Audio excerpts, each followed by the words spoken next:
People we have, I feel like, to me, he's someone that delivers music in such a profound way. He has church background, and you know, everybody that comes from the church knows how to sing, like properly sing. And he's just dropped a debut album as well called Painted. Yeah. And I feel like congratulations are in order. Thank you. It's hitting the charts, it's doing the numbers. Yeah, man. I mean, how does it feel like to you to be in this position now, to be delivering music to the masses? I mean, you know, it's just, I guess I'm delivering it really, but for me it's more like the creative process. I like to create it, and for people to digest it is nice. It's like a chef cooking food and watching people eat. Yeah. It's like, oh wow, like that's special. Like they really care about it. Yeah. I didn't think nobody would care. No, they do care. Just going into your story, the context of your story, obviously Hurricane Katrina, moving to Atlanta, then moving from there to Los Angeles, and just meeting people along your way. One of the things that stood out to me was you had to travel an hour and a half to meet one of your producers to produce and reproduce some of your songs. Yeah. Where did that will to come from to know that this is what you wanted to do for like the rest of your life? Because some people, to travel on a bus for an hour to do something that is not guaranteed, they might just, you know, fall off and feel like they're not as confident or as, you know, start doubting themselves. But you had the will to still continue. The traveling wasn't even that hard. It was like the waiting, because, you know, he was busy. He was popping. Like, I wasn't really popping. Okay. And I had to wait like days and stuff just to get my opportunity to get in. But it was worth it, because it was the only person in the whole city, like of Los Angeles, that wanted to take a chance with me without taking advantage of me. Right? Yeah. So for me, that was more like I was more grateful. The wait didn't seem long at all, and you know, just to even have that chemistry is rare. So, I mean, I would have waited weeks. I would have waited forever. And like, luckily, I guess I was blessed enough to be able to do the album in like 14 sessions. So, really? Yeah. Wow. It was nice. It was proper good. I read that you was forbidden to listen to music. Yeah, when I was little. Yeah. Growing up in that kind of upbringing and not being able to listen to music, was you always the curiosity was still there for you, right? The curiosity to just kind of want to know what it was like. Well, I don't know if it was the curiosity. It was more of the enjoyment. Like, I just enjoyed it, so I wanted more. I guess when you get something, especially when it's your purpose, when you get a taste of it. Did you know it was your purpose then, though? I knew it was what I loved doing more than anything. Yeah, that was it. It was just what I wanted to do all the time. Yeah. And it felt right, so it gave me life. It gave me a reason. To just want to do more. To want to just be. Yeah. Yeah, so like, I bet. But since in the church, when it was forbidden, it was kind of more of a, you know, you create your own, like, music anyway. So nobody took it away. It was just, I didn't get to live like a normal kid life for like 10 years or whatever. So I started my life 10 years late, basically. That's kind of what I say. Like, I kind of just started late. So, you know, I'm 10 years behind. But I feel like I've been catching up. I've been catching up fast. I don't feel like you needed to kind of catch up. I feel like everything happens for a reason for you, because I feel like maybe that just developed your hunger to want to pursue it more. Yeah, even when you went your own way. Do you know what I mean? Still. Yeah. Still, because I feel like I'm catching up. Still catching up. I hear songs and I'm like, dang, where that came from? Because I feel like I personally feel like I would have heard every song. Yeah. But nah, it's so much art, it's so much music out there. And, you know, it makes me happy to find new stuff. Yeah. Cause it's like, oh wow, it ain't over. It ain't over. I gotta keep going. It's more. And like, music coming out so fast now. Exactly. It's so cool. Roll some more. Talk to me about that. I feel like that was the explosion, the introduction to like over here. That's what I got introduced for. No, that was it. But for me personally, that song wasn't gonna make the album. Why? Like, I don't know. I thought it was too slow. I was like, damn, people are not gonna like it. And it sounded really close to a lot of songs that was turned down from me, like from labels and A&Rs. Yeah. And it sounded too close to songs like that, because I would sing, and I felt like nobody wanted to hear me sing, because it was like, oh, we doing pop over here, or we doing rap over here, or we doing this, or you don't look like you supposed to sing, like. And I guess, is that what they say? You don't look like you're supposed to sing? Yeah. I mean, every time I get in the Uber, they ask, "Oh, you a rapper?" Or every time I meet somebody, they tell them I do music. Oh, you a rapper? That's they assume. So it's like, all right, you know how you were saying 50 Cent made being soft cool, even though he looked hard? Yeah, yeah. I feel like that's probably what I'm doing. Like, it's probably like, I don't look like I'm supposed to be singing. And then when I start singing, they be like, oh, you're nice. No, but it hits. Like, it hits. Roseborne hits. Thank you. Like, proper Appreciate hits. that. That was to myself. Yeah? Yeah. And then now everyone in the world kind of relates to that as well, more so. I like it. Yeah. I love it. And I'm realizing more and more, it's like, oh, that's people's go-to song for certain 100%. things. And I don't know. It's on people's playlists. Like, that's cool. Learning how to accept and enjoy that. Yeah. Learning how to enjoy stuff. What was your favorite? I always hate asking this question, but I feel like artists do have their particular favorite song on their project. I got ADD. It changes every day. It changes every day. Yeah, What's your favorite song today then? It's been my favorite song for a few weeks now. It's Floods. Yeah. Yeah. Floods. Yeah. What is it about Floods that you love so much? Floods is one of the songs that I wrote like directly from my heart, like, to a certain person. And have they heard Floods?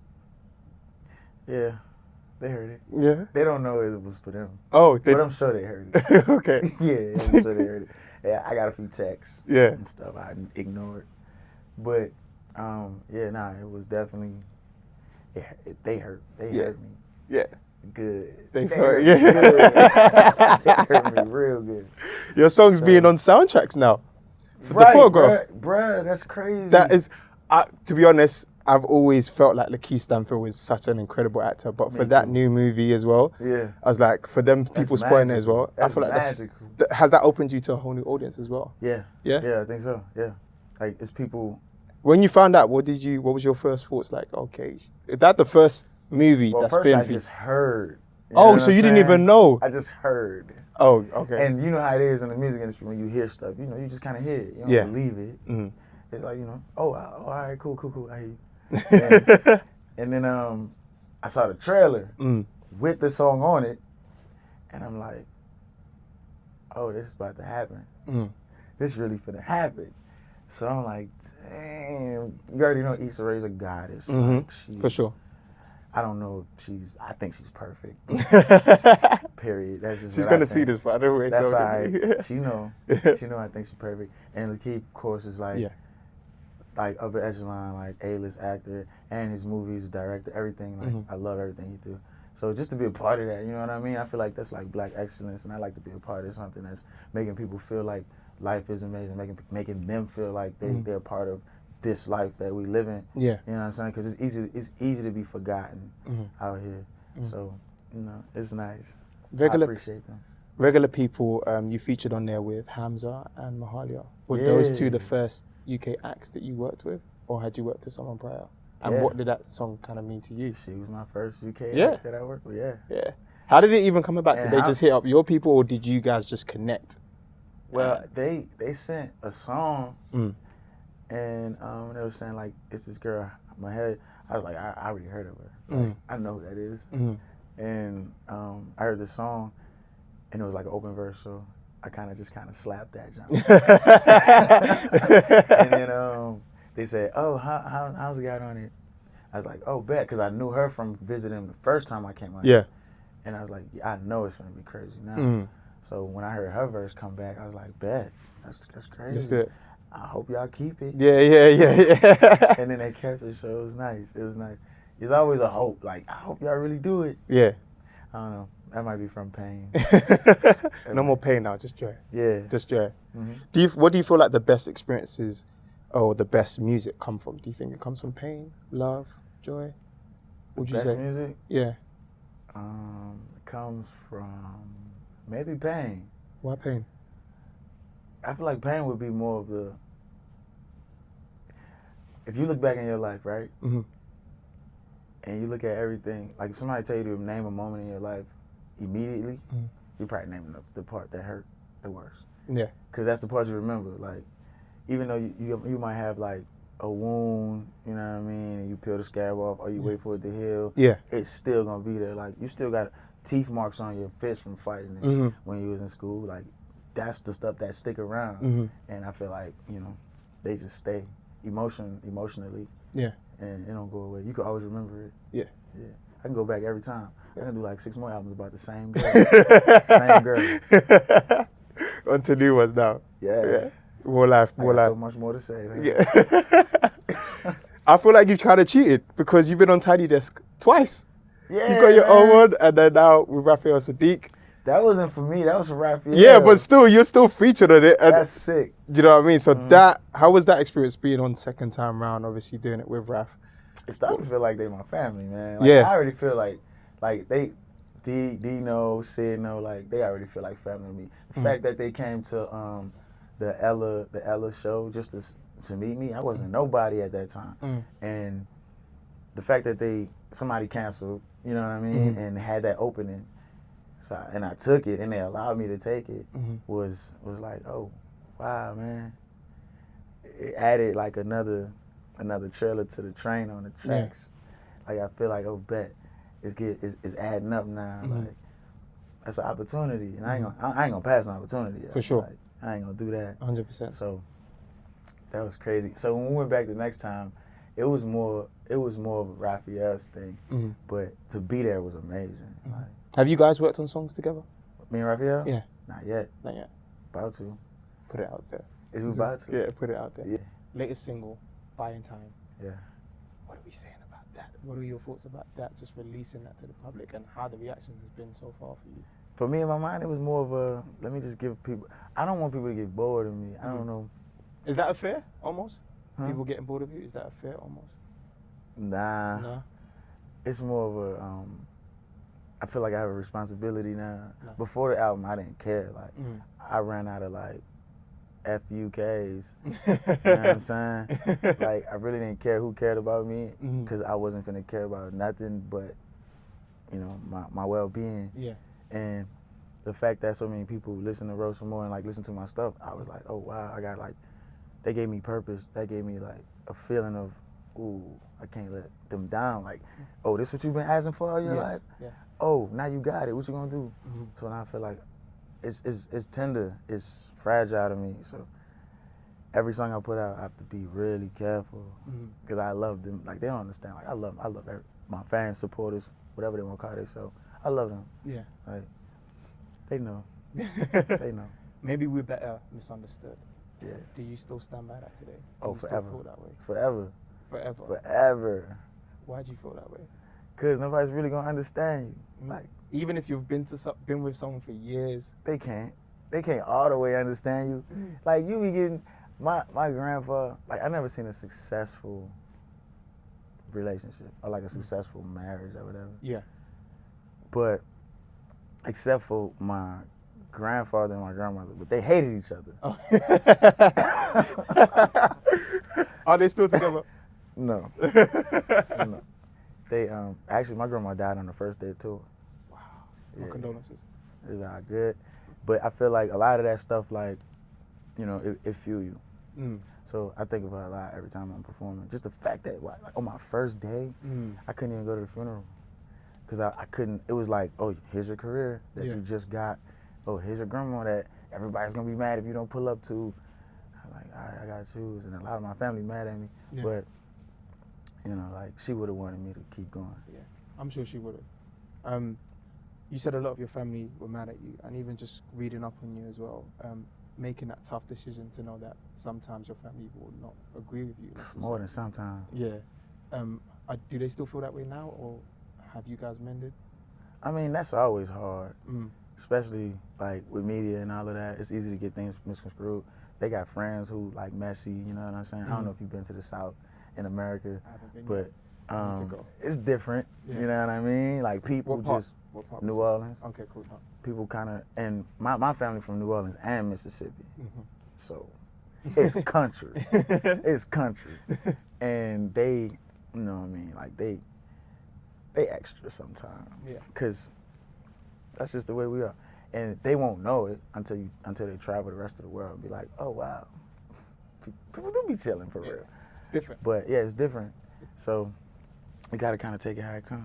Album is out, on tour, done. I saw on Twitter that you just thanked everyone, and you thanked your fans, and you were so appreciative. Yeah. And I always like it when artists do take moments out of their day just appreciate their fans. They gave me life. Has there been music that you've wanted to make that you feel like you haven't been able to make before that you can make now? Yeah? Yeah. Yep. I mean, the first album was and is part of that. Like, a lot of the things they told me I couldn't do, you know what I mean? Like, changes, transitions, certain words. Because when I speak, a lot of people, when verbally, it's interesting. I don't know if y'all understand me. Because I don't care if people understand me verbally no more. When I was a kid, my mama, she didn't want me to talk to her. Yeah, write it down. I had to write it. Yeah. So, I don't know. Like, talking verbally it's not really a concern for me. No. I'm learning it as it comes, but I'm not. But pressed. I feel like you deliver it in your music, like. Because if you misunderstand me, I'm gonna just write it down for you. Yeah. And you're gonna be like, that's what he means. What can we expect from your London performance, man? You can expect a whole lot of growth. Because the first time I came out here was my first show, and I don't know if I had a band, but this time I'm bringing my full band. Yeah. And we've been rolling on tour, so we in a whole zone right now. Yeah. And I just want to bring that like to London. Yeah. And I want to show y'all like all right, let's have some fun. Yeah. Because they went mosh pitting in Seattle. Yeah. They went twerk fest crazy in Minnesota. They went ham in LA, New York, DC, and San Francisco. Like like a lot of these cities, everybody got their own personality. Yeah. I can't wait to see what we bring out of like this. Yeah, we're gonna surprise you. Yeah, we're gonna bring it out of y'all. Oh, I can't wait, dog. I can't wait. I think my last question will have to be this. Looking back on this year, I know people always they say that they have their targets and stuff, but do you feel like you've hit yours this year, and has 2019 been a great year for you? And if so, what did you learn about yourself? I don't understand how low you I was low, bro. Like I didn't have no, like, I made these goals to go home and successfully just put it out myself. Surpass that. As soon as I met my managers, as soon as I met Tanji, as soon as I met these people, the goals were done. My goal was to go home and just put it out. And then they came out of nowhere and like, not only put it out, we did videos, we did content. They helping me out with like a lot of things, like my look. Like, I mean, I'm fly. Like, I'm fly with fashion, but I also have a stylist I can consult and be like, what you think about this? Yeah. Or they'll be like, what you think about this? And just to have like those different pieces is like, it's surreal. I'm just in appreciation right now. I'm trying to just learn how to not forget, I feel like the worst thing to do when you're in the middle of appreciating things that's happening for you is to forget where you come from. So right now I'm just like always talking to my brothers. I'm closest to my brothers out of everybody in the whole world. You got 4, right? Yeah, I got 4 brothers. Yeah. And, that's my heart. So that's how I ride. They keep you grounded? They keep me grounded. Is there any songs that they don't like at all? They phone you, hey, who you talk? They ain't gonna tell me. If they do, we can fight. Yeah, thank you very much, man. Lucky Daye in the building. Thank you guys so much. It's been appreciated.